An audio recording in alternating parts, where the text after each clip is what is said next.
이렇게 비가 오는 와중에도 주의 전을 사모하고 예배의 자리를 사모하며 이 자리에 나온 모든 성도님들 가운데 주님의 은혜와 축복이 함께하기를 소망합니다.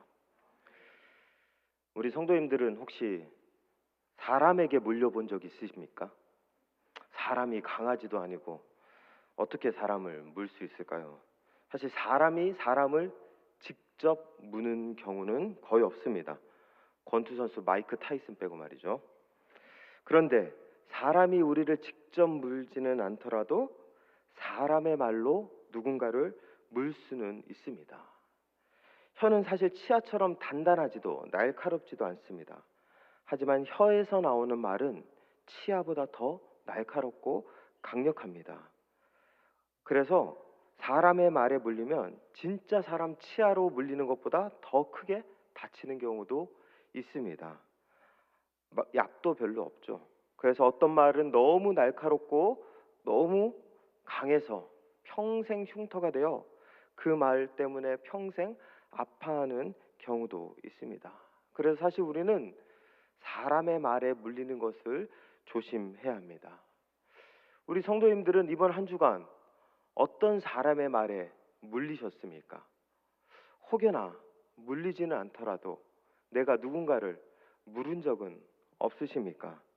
사실 내가 받은 상처는 잘 기억하지만 내가 준 상처는 잊어버리기 마련입니다.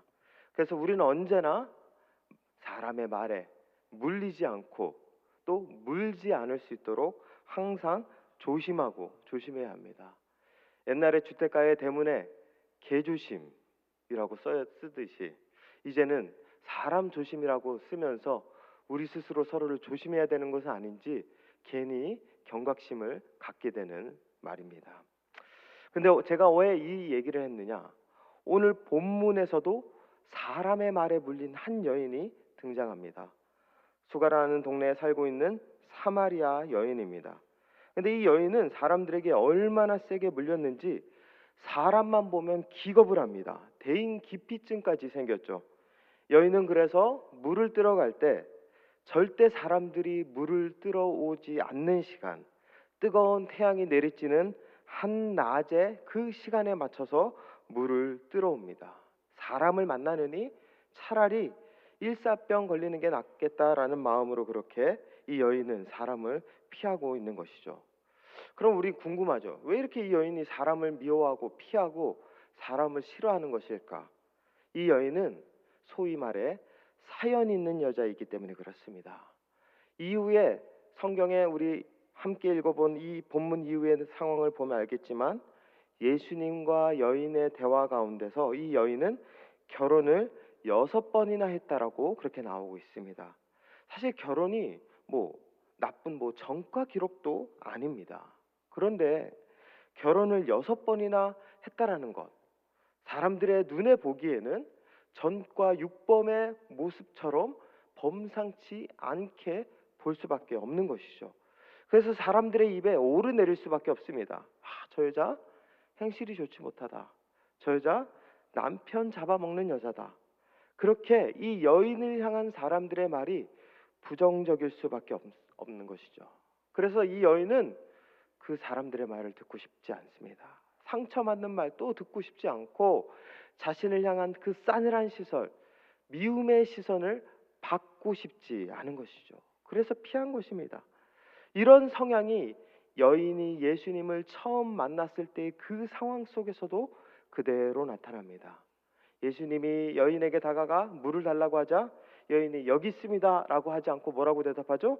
나에게 물을 달라 하나이까. 무슨 말이죠? 왜 나에게 물을 달라는 겁니까? 나에게 물 맡겨놨습니까? 굉장히 공격적이고 적대적으로 주님을 밀어내고 있는 것입니다. 이처럼 이 여인은 사람에게 되어서 사람의 말에 물리고 또 사람에게 상처받아서 사람을 피하고 사람을 멀리하고 있습니다. 그런데 여기에서 우리가 한 가지 의문이 드는 부분이 있습니다. 그렇게 사람이 싫어서 사람을 안 만나려고 하고 사람을 피하는 여자가 어떻게 결혼을 6번이나 할 수 있었을까라는 생각을 하게 되는 것이죠. 혹시 주변에는 결혼 6번 하신 분이 있으신가요? 제 주변에는 없습니다. 그래서 할리우드에 있는지 한번 검색을 해봤더니 거기도 없더라고요. 역사적으로 결혼을 6번 한 사람이 있는데 바로 과거의 영국 헨리 8세가 결혼을 6번 했다고 합니다. 사실 재혼도 쉽지 않습니다. 그런데 6번이나 했다. 무엇을 말하는 것이죠? 사람을 계속 중독적으로 만나고 찾으려고 한다는 것입니다. 그 안에 실패가 있고 상처가 있더라도 그것과 상관없이 사람을 또 원하고 또 원하고 또 간구하는 그 마음이 그 안에 있다라는 것이죠. 이렇게 본다면 이 여인의 행동이 굉장히 모순적입니다. 원래는 사람을 피해서 사람이 없는 시간에 한낮에 우물을 뜨러 갔는데 막상 보니 또 사람을 원하고 있는 것입니다. 그래서 또 결혼하고 또 결혼하면서 사람을 찾고 있는 것이죠. 이 여인의 이 모순된 행동, 뭐가 맞을까요? 뭐가 진짜일까요? 사실 이 여인의 모순된 행동 속에는 이 여인의 진짜 모습이 있습니다. 이 여인은 사람을 미워하거나 좋아하는 것이 이 여인의 본질이 아닙니다. 이 여인의 본질은 지금 자기 자신을 미워하고 있는 것입니다. 먼저 이 여인은 계속 남편을 바꾸면서 만나 결혼했죠. 그리고 지금 만난 남편도 곧 헤어질 것을 알고 있습니다. 요한복음 4장 18절에 이렇게 말씀하고 있습니다. 너에게 남편 5이 있었고 지금 있는 자도 내 남편이 아니니 내 말이 참되도다. 결국 지금 만나는 그 남자도 형식적으로는 남편이지만 남편이 되지 않을 것이다. 헤어질 것이다. 곧 그와 관계도 정리될 것이다 라고 이야기하고 있는 것입니다. 헤어질 줄 알면서도 만나고 있는 것이죠. 실패할 줄 알면서도 만나고 상처받을 줄 알면서도 결혼하고 또 만나고 또 만나고 또 만나고 있는 것입니다. 이것이 무엇을 말하는 것일까요? 자기 자신을 파괴하고 망가뜨리는 줄 알면서도 그 실패의 자리, 그 파괴의 자리를 또 가는 것입니다. 실패에 길들여지고 상처에 길들여지고 익숙해지다 보니까 죄가 이제는 나와 뗄래와 뗄 수 없는 관계가 되어버리니까 자기 자신을 파괴하는 줄 알면서도 계속 그 자리로 가는 삶, 바로 자기 혐오의 삶입니다. 그러나 한편으로 이 여인은 사람들을 피했죠. 무엇을 말하는 것일까요? 사실 사람들을 만나면 사람들의 그 싸늘한 시선의 눈동자에 자기 자신이 비칩니다. 그리고 사람들의 그 말 가운데 자기의 현실이 보입니다. 그래서 이 여인은 궁극적으로 사람들을 피하는 것이 아니라 그 사람들의 눈동자와 사람들의 말 속에 비춰진 자기 자신을 피하는 것입니다. 내 이 현실 처지 보고 싶지 않은 것이죠. 그 계속 자기 혐오의 자기 파괴의 삶을 살아가고 있는 그 삶 속에서 그 현실 마주하고 싶지 않은 것입니다. 그래서 이 여인은 자기 자신을 미워하고 도망치고 그 자기 자신의 그 파괴적인 삶 가운데 반복하고 또 반복하고 또 반복하면서 자기 혐오의 삶을 살아가고 있는 여인이라는 것이죠. 저는 오늘 이 여인을 보면서 혹시 우리들도 이런 삶을 살아가고 있지는 않은지 되돌아보게 됩니다. 사실 인간은 연약한지야 실패할 수 있습니다. 모두가 완벽할 수 없죠. 당연히 실패할 수 있고 저도 실패할 수 있고 누구나 실패할 수 있습니다. 상처받을 수 있습니다. 그리고 죄를 지을 수밖에 없습니다. 그것이 우리들의 모습이라는 것이죠. 근데 문제가 무엇이죠? 그 자리에 또 가는 것이죠. 마치 자책하며 이것은 내 탓이라 여기며 그 자기 파괴의 자리, 자기 혐오의 자리에 또 들어가는 것입니다. 또 실패의 자리에 들어가고 또 상처의 자리에 들어가고 나를 갉아먹고 있음을 알고 있음에도 불구하고 가면 안 되는, 하면 안 되는, 있어서는 안 되는 자리에 계속 가는 그러한 삶을 살아가고 있는 것은 아닌지 우리 자신을 돌아보게 되는 것입니다. 그렇다면 우리도 이 여인처럼 자기 혐오의 삶을 살아가고 있는 것입니다. 오늘 주님은 이런 자기 혐오의 여인에게 지금 의도적으로 다가가셨습니다. 사실 주님은 이 여인에게 함부로 접근하면 안 됐습니다. 먼저 주님은 유대인이었고 이 여인은 사마리아인이었죠. 그래서 9절 말씀에 보면 이렇게 여인이 주님에게 이렇게 대답합니다. 사마리아 여자가 이르되 당신은 유대인으로서 어찌하여 사마리아 여자인 나에게 물을 달라 하나이까. 당신은 유대인이고 나는 사마리아인이다. 우리는 서로 말 섞으면 안 된다. 왜 나에게 말을 거느냐? 여인은 그 자신의 신분과 민족적 차이를 이야기하고 있는 것이죠. 그리고 이후에 27절에 보면 제자들도 지금 이 상황을 이상하게 봅니다. 한번 말씀을 같이 읽어보겠습니다. 시작. 이때 제자들이 돌아와서 예수께서 여자와 말씀하시는 것을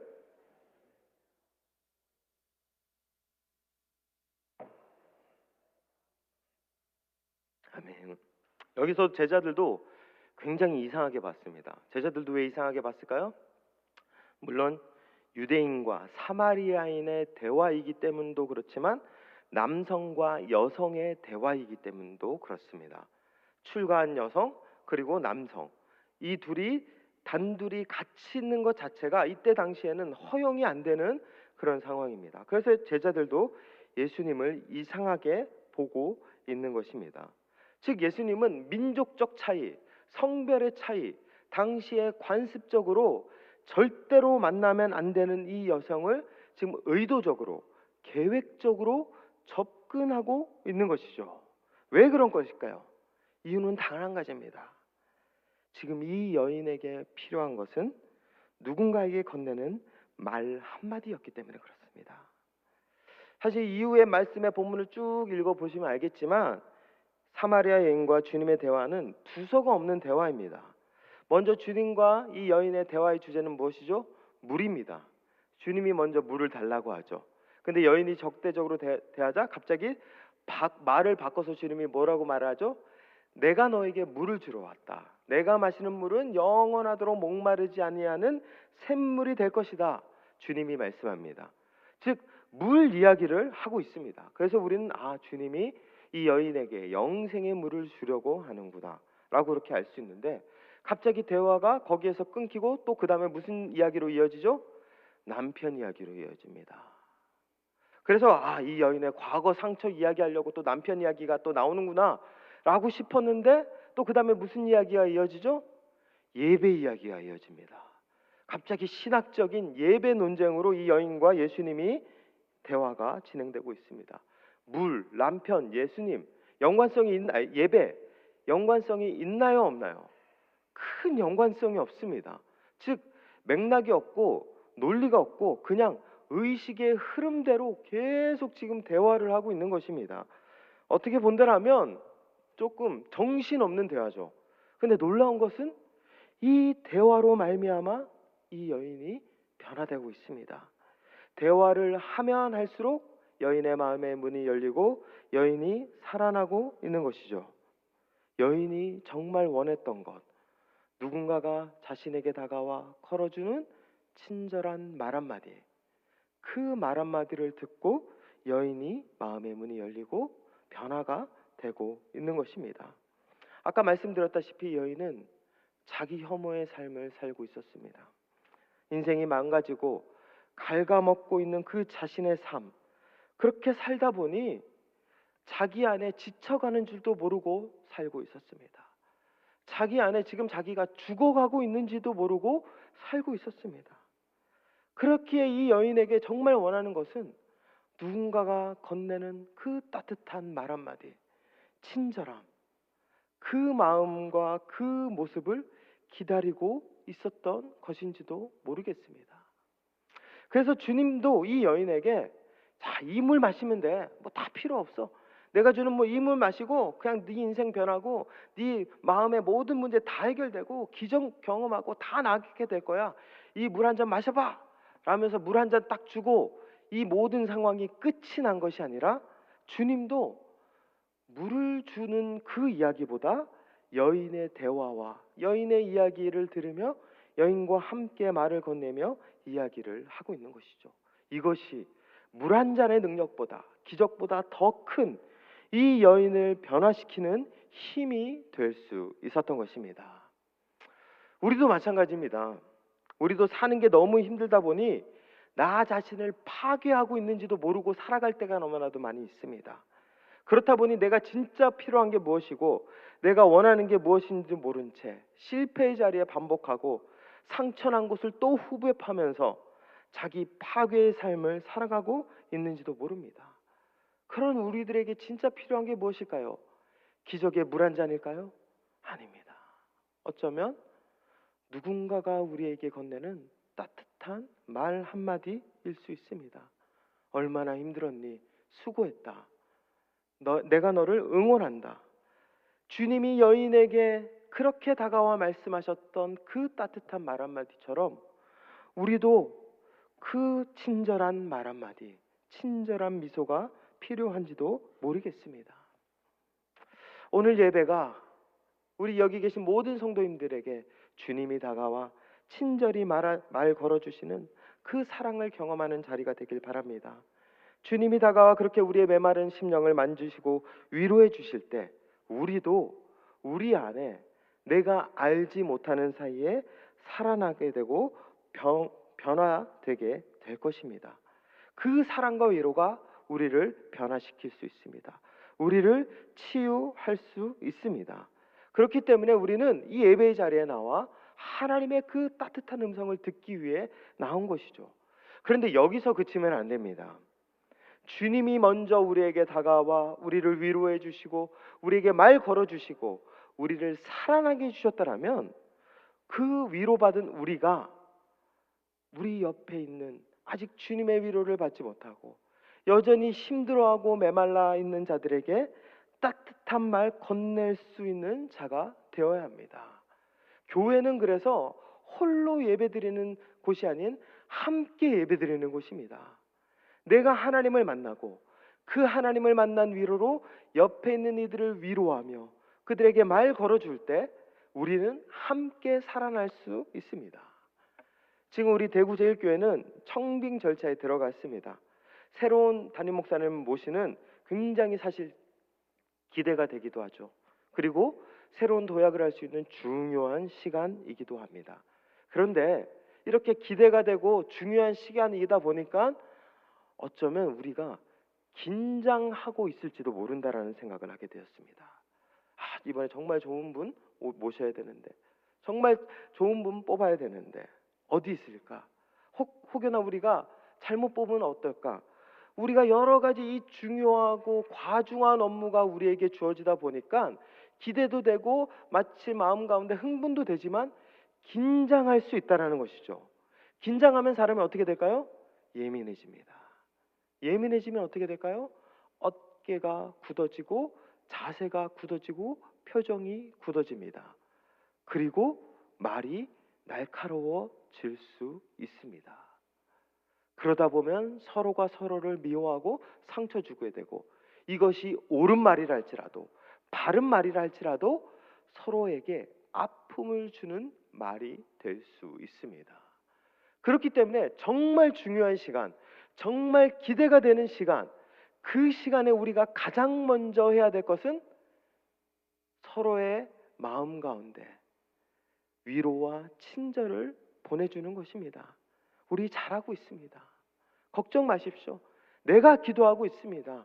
내가 지금 결단하여 작정하여 하나님 의지하고 있습니다. 내가 주님 붙잡고 있으니 이것이 하나님께서 역사하시는 도구로 쓰임받게 될 것입니다. 서로 격려하며 서로를 위로하며 서로를 칭찬하며 나아가게 될 때 우리 교회는 다시 한번 하나님이 일하시고 또한 이 예배의 자리, 함께 모이는 자리가 서로를 살리고 서로를 온전히 변화시키는 기적의 언어가 넘치는 교회가 될 수 있을 것입니다. 이렇게 하나님께서는 이 여인에게 친절을 베푸셨고 그 친절로 이 여인은 살아났습니다. 결국 우리의 삶 가운데 아기가 부모의 사랑을 먹고 자라듯이 우리도 이런 하나님의 사랑, 친절함을 먹어야 살 수 있습니다. 그런데 우리가 이러한 친절함은 일회성에 그치면 안 됩니다. 이것은 항상 아이가 부모의 젖을, 그리고 아이가 그 모태를 항상 그리워하듯이 우리도 항상 하나님의 사랑과 위로가 넘치는 자리를 붙잡고 사수해야 됩니다. 그곳이 어딜까요? 바로 예배입니다. 오늘 본문에서 사마리아 여인과 이 주님 간의 두서없는 대화, 맥락 없는 대화가 계속 진행된다고 제가 말씀드렸습니다. 그런데 이 맥락 없는 대화 속에서 드러나는 한 가지 주제가 있습니다. 그것이 무엇인지 아십니까? 바로 여인의 목마름입니다. 이 여인은 자기 파괴의 삶을 살다 보니까 지금 굉장히 갈급한 상황입니다. 그래서 지금 이 대화의 모든 흐름은 이 여인의 목마름의 상태를 대변하고 있는 것이죠. 첫 번째가 물이죠. 물은 무엇을 상징하는 것일까요? 육신의 목마름입니다. 이 여인은 육신적으로 굉장히 갈급해 있는 상태입니다. 두 번째가 무슨 얘기를 하고 있죠? 관계의 목마름, 남편에 대한 이야기입니다. 그리고 이 관계의 목마름으로 말미암아 그의 심적으로 마음에도 목마름이 나타나 있는 것입니다. 그리고 마지막 예배의 이야기를 통해서 이 여인의 상태를 무엇을 말하고 있는 것이죠? 영의 목마름을 말씀하고 있는 것입니다. 결국 이 여인은 육신이 목마르고 관계가 목마르고 마음이 목마르고 영이 목마른 상태임을 우리에게 이 대화를 통해 알려주고 있는 것입니다.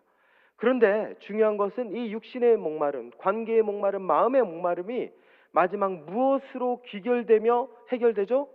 예배의 이야기를 통하여서 귀결되고 해결되는 것을 보게 됩니다. 그래서 예배의 이야기를 끝으로 여인이 변화가 됩니다. 그것이 무엇을 상징하는 걸까요?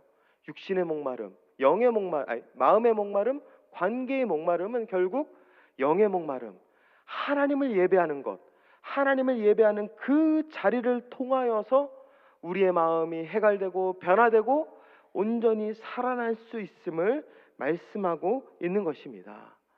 바로 이 영의 공급이 이루어지는 곳이 예배입니다. 그런데 예배도 제가 이렇게 풀어보면 하나님의 친절함이 담겨져 있는 자리라는 것을 우리는 알 수 있습니다. 예수님께서는 예배하는 자들에게 중요한 말씀을 24절에 말씀하셨습니다. 24절에 예배하는 자가 무엇과 무엇으로 예배해야 된다고 말씀하셨죠? 영과 진리로 예배할 것이라고 말씀하고 있습니다. 영이 무엇일까요? 성령님입니다. 성령님은 어떤 분이시죠?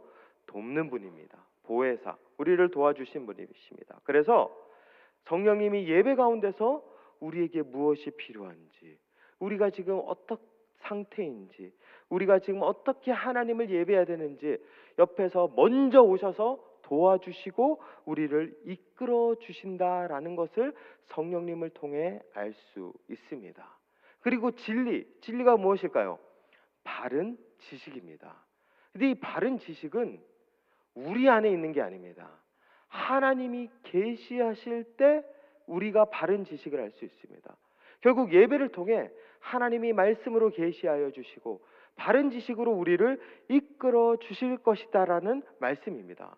이렇게 본다라면 영과 진리, 성령과 바른 지식은 내 안에서 내가 주체가 되어서 하나님께 나아가는 것이 아닌 하나님이 먼저 우리에게 다가오셔서 우리를 이끌어주는 하나님의 친절한 은혜가 담긴 그 자리라는 것을 우리에게 말씀하고 있는 것입니다.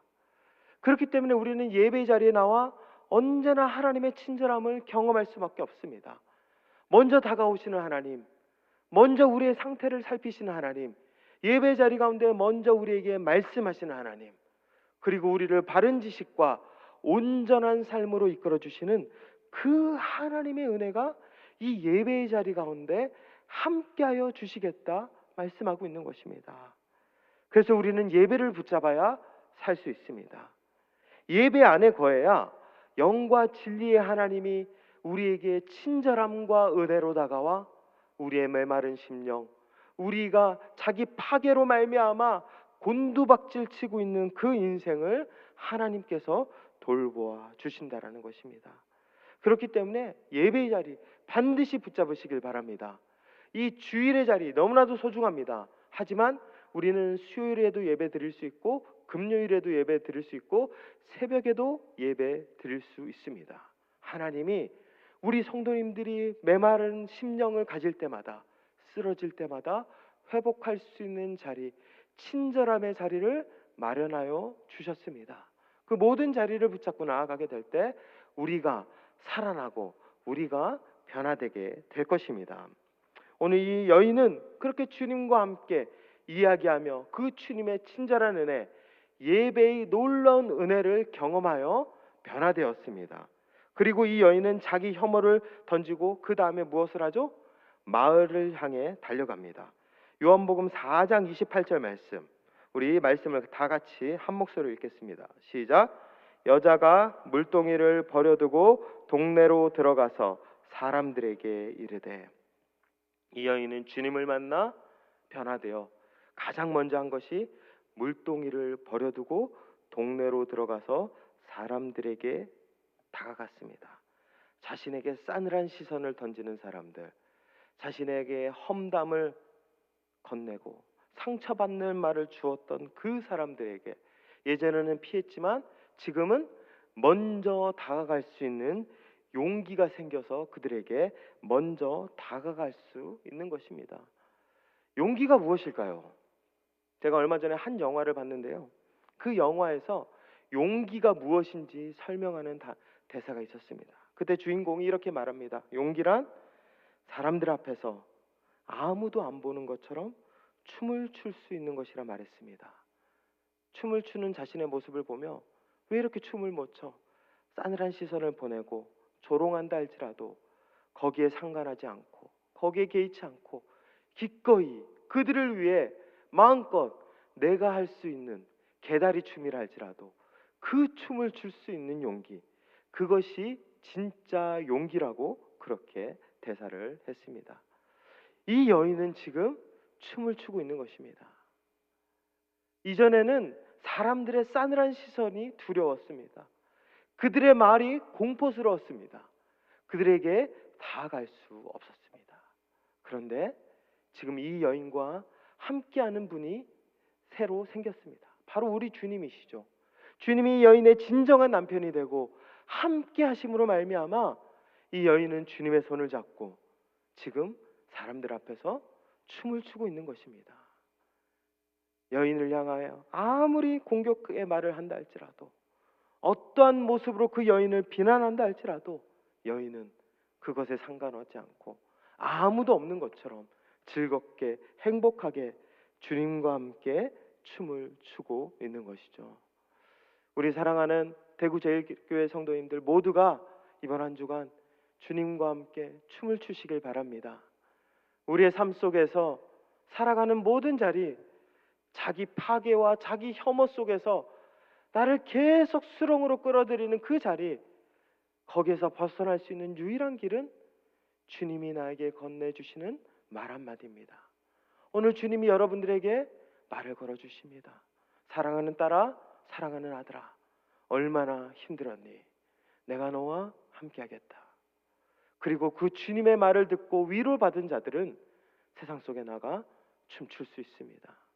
우리 모든 성도님도 그렇게 세상 속에서 춤추며 이 세상 속에서 주님과 함께하는 행복이 얼마나 크고 위대한지를 보여주며 승리하며 살아가는 모든 믿음의 권속들 되시기를 주님의 이름으로 축원합니다.